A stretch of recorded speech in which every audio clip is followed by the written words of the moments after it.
Margaux Hemingway, with her striking looks, seemed destined to be a model. However, she also received a darker gift from her family. As the granddaughter of the famously unpredictable author Ernest Hemingway, Margaux and her family suffered from what was known as the Hemingway Curse. This curse seemed to bring tragedy to many in the family, with Margaux's end being the most heartbreaking of all. Born in the quiet town of Portland, Oregon in 1954, Margaux's early life was far from ordinary. Her parents were the stunning Byra, affectionately known as Puck, and Jack Hemingway, the eldest son of the well-respected Ernest Hemingway. The Hemingways had an exciting social life, such as Julia Child and artist Alice B. Toklas. From the outside, it was a perfect childhood for a young girl, but inside it was a nightmare. In the summer of 1961, Margaux's famous grandfather Ernest tragically ended his own life at the family's farm in Idaho. His loss sent shockwaves around the world, but it hit Margaux's family the hardest. Her parents struggled even more to take care of their children, and Margaux started looking for ways to escape from her difficult home life. Unfortunately, her methods were far from ideal. As Margaux grew into a tall, graceful teenager, she also developed striking good looks. She knew how to use her beauty to her advantage, and at only 14 years old, she started going to a local bar to let off some steam. She quickly became the bar's youngest ever customer, but it was just the start of her rebellious phase. Margaux's younger sister Marielle said this was when Margaux started to become totally out of control. No matter what rules or punishments her parents set, Margaux would sneak out at all hours, often skipping school to hang out with her friends. During one particularly wild weekend at a ski resort, she drank too much and got kicked out after recklessly skiing down a challenging run. Margaux's life was spiraling out of control, and things were only getting worse. Although Margaux seemed to have everything going for her, she also struggled with several mental and physical health problems. Before she was even 20 years old, she was dealing with depression, bulimia, and epilepsy. She started seeing a therapist, but her problems didn't go away. In fact, they were about to get even worse as she moved to the big city. With dreams of the glitz and glamour of the modeling world dancing in her eyes, Margaux was a beacon of youthful ambition and a love for the fast life. After barely making it through high school, she found herself working for a small-town PR firm. Her big break, as it seemed, came when her bosses requested her to come to a meeting in New York City's iconic Plaza Hotel. Margaux saw this as a golden opportunity, her ticket to a world she'd longed to be a part of, though destiny had a twist in store. Unfortunately, not all of that attention was well-intentioned. Errol Whetson, a wealthy heir to a restaurant empire, was charmed by the 19-year-old Margaux at the Plaza Hotel. Rather than offering her the career opportunity she was seeking, he propositioned her in a markedly different way. In no time, Whetson had managed to find Margaux's hotel room and decided to introduce himself.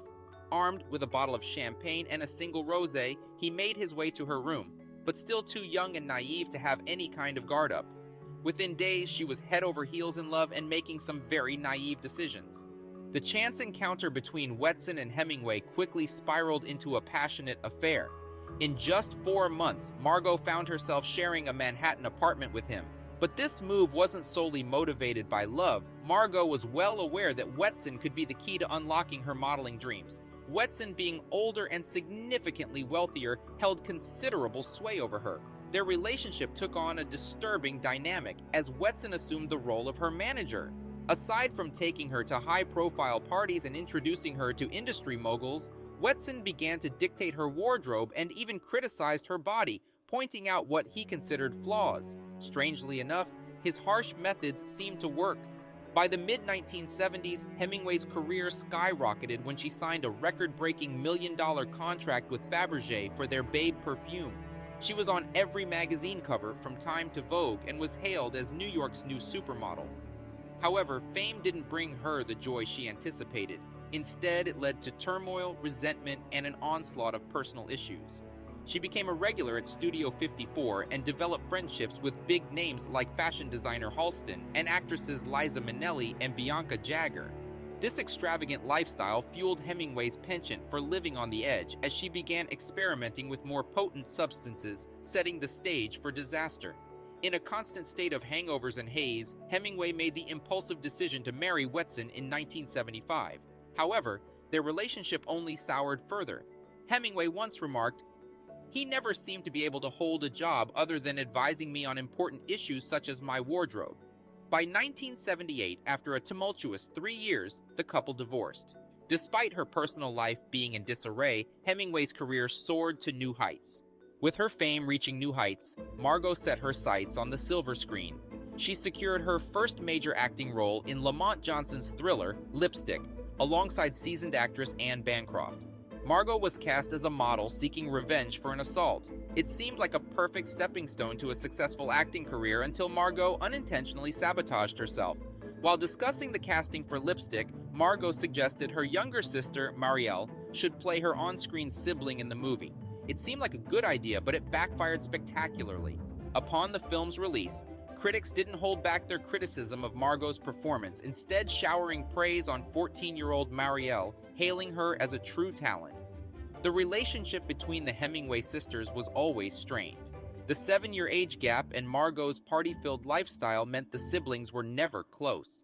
Their strikingly similar appearances only intensified their rivalry.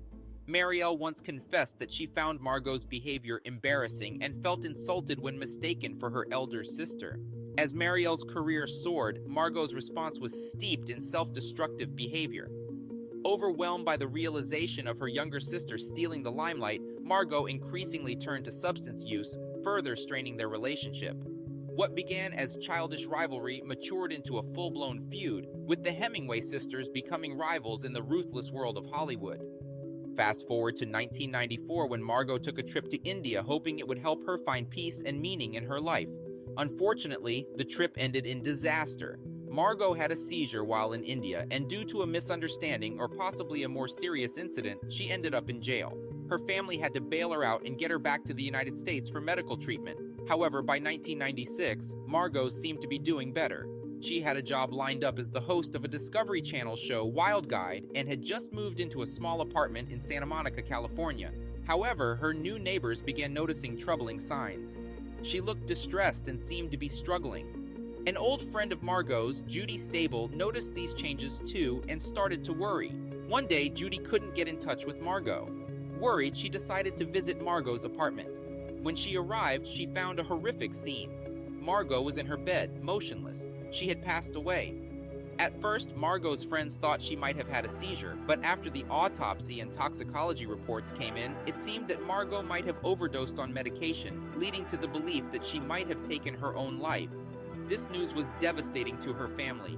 Margaux's father and stepmother took the news of her death stoically, while her sister Marielle was in denial.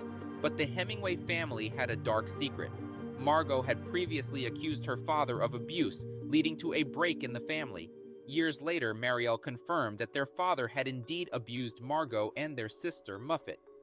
2 days before Margaux's body was found, she left a voicemail for a friend that seemed to be a goodbye message. Eventually, Marielle accepted that Margaux had taken her own life, providing some closure for the family. The Hemingway family has a tragic history, with many family members, including Margaux, losing their lives too soon. This has led to talk of a Hemingway curse. Despite the sadness and tragedy, Margaux's story continues to touch and impact those who remember her.